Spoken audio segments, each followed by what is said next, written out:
Well, what we're doing with this is Eddie made this whole coloring book, like creation artists in here. So we're having artists either color or at least autograph them. We're going to auction it off for compassion. Oh, so, nice. We do have a variety. So I can color it. Yeah, we would love to actually talk as well. Yeah, let's talk. And I'll color too. Yeah, okay. Can I make myself tanner than I really am? That'd you can make yourself any ethnicity that you want. We're going to be peachy. So, what are we talking about? Anything? Well... Or we're waiting until I'm done coloring? No. I'll let you run this thing. How about that? Okay. Or, you could. Okay. You could just ask yourself questions. So yeah, so what's it like to color yourself in an interview when people are watching? It's being recorded. Yeah, it's pretty interesting. I can't say that I've ever been in that scenario before right now. So what I'll do is I'll just go back to my roots when I was a child and I colored, and we'll just see if I still have the skills to pull it off. Isn't it kind of therapeutic though, a little bit? I mean, maybe not with people watching. No, I'm not even, you're not even in the room. I'm in the zone right now. No, I love coloring. My aunt used to, she colored like with shades and stuff. She was real good, but I could never pick that part up. But it is, you can see your progress, you know? But it's hard to talk at the same time, yes. Oh. But I'd love to try it. Okay, let's try it with an easy question then. Yes. While you're coloring, tell us what you've been doing lately. Lately, well,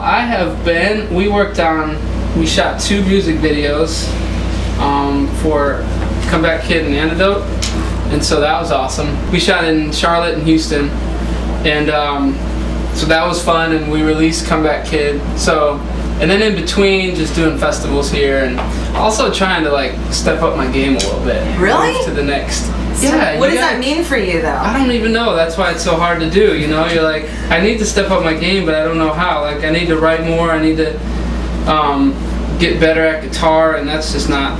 That seems to not be happening. Really? Yeah, I'm working on it though. Because when I listen to your EP and your project, I think that like the instrumentation is really good. Well, yeah, I played acoustic on that, but that's in the studio, and you can like cut. You know, you like recut and recut. Yeah. The guys, there's real musicians that play the other stuff, but no, I think just fine tuning the goal and the vision in the long term. Yeah. You know, because it's really easy to get caught up in the rat race of I gotta do these festivals and I gotta connect with these people, and then after a while you're just like. You know, when it doesn't work, then you start asking the questions, you know, when you're like, and if it doesn't work doesn't mean it's going bad, it's just, you know, you're like, all right, this is hard and this is costing a lot, so let's make sure we're going about this the right way, you know, so. And 2, it's just about connecting with as many people as possible, you know, and that's, because without me connecting to people, I won't even, that's part of the equation, you know, it's not just making music. Well, like connecting with people, I think about Antidote, and that's a song that we played a lot lately. You know, we charted that. And nice. As far as connecting with people, I think that song is a really great introduction, especially for the kind of CCM crowd. You know, I think because it's a healing song. It's an encouraging song. Right. I catch a lot of flack for Go On and Awestruck because people don't know the whole story. They look at the surface of things, so they think, oh, you see this video and this guy, of course, he's joking about his name or he's talking about this girl. And I've gotten some, I actually, some of it I like, it's cool, like conflict and persecution, but some of it makes me very, like, I don't mind that side of it. I get mad when people say like, oh man, like this guy said something about, yeah, if the money stopped coming in, you would quit, you know, all this stuff. I'm like, dude, you don't know what I make, at, like, you know.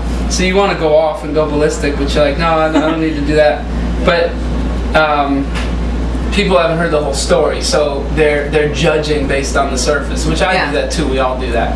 But when I hear a song where because I started off doing hip hop before I did like any of the first projects, and it was a lot of, you know, about hurting teens or about identity and all that. And so the stuff that kind of started getting popular went to the forefront, and that's the stuff that we made videos for. And so people don't know the whole story, and you know, it's like if you want to connect with people, it works both ways. It's through humor, it's through making fun of yourself. So Antidote, I'm glad I wasn't gonna put it on the record because I didn't feel like it was my style, you know. Yeah. And I'm glad that we did because it's a part of who I am, and at the core, that's all that I really have to say, you know. When it's all said and done. Yeah. If all I'm talking about is how people can't say my name, well, that's gonna be that would be a disappointing way to have invested my life. You know? I would like for the listeners to understand all the variety. At this point, like, I'm really at the core of me, like, before the Lord, like, God, I don't know what, I don't have an all-knowing mind, so all I can do is, as much as I can, surrender and fill myself up on the truth, and then just let the stuff come out, because, you know, it's a hard thing to balance, and no matter who we are, whatever we're doing career-wise, you know, so. It sounds like you're in a really great place to write songs, though. Yes. If you've got, you know, inner turmoil and conflict, it's like that could come out in some really good songs. Well, the record Now Is Not Forever came out of that. Mm-hmm. There was some moments on that record that I wasn't singing them because I was like, well, this is what I should say or people need to hear. I was like, this is me, like, right now, you know? Yeah. And it's cool because that's the stuff that, you know, is really gonna, like, is gonna cultivate in the depths of somebody's heart, not Christian lingo or verbiage, you know. It was heartfelt stuff, so amazing. I'm really, it's starting to look like the actual old school Bible characters. You're right! It's starting to look like this, like Joseph or somebody from the... Yeah, like King David when he was a boy. This looks like, on the flannel boards or whatever they call them. Flannelgraphs. We can start selling artist flannelgraphs. Dude, I honestly can't tell you the last time I colored. I should give myself some mascara on the eye, but I won't do it. You don't normally wear it? I'm just thinking, did we not represent your lashes? I don't like it. So yeah. I'm gonna leave it there. I'm gonna sign it. I think it looks great. I got a Sharpie. Hold on. Nice.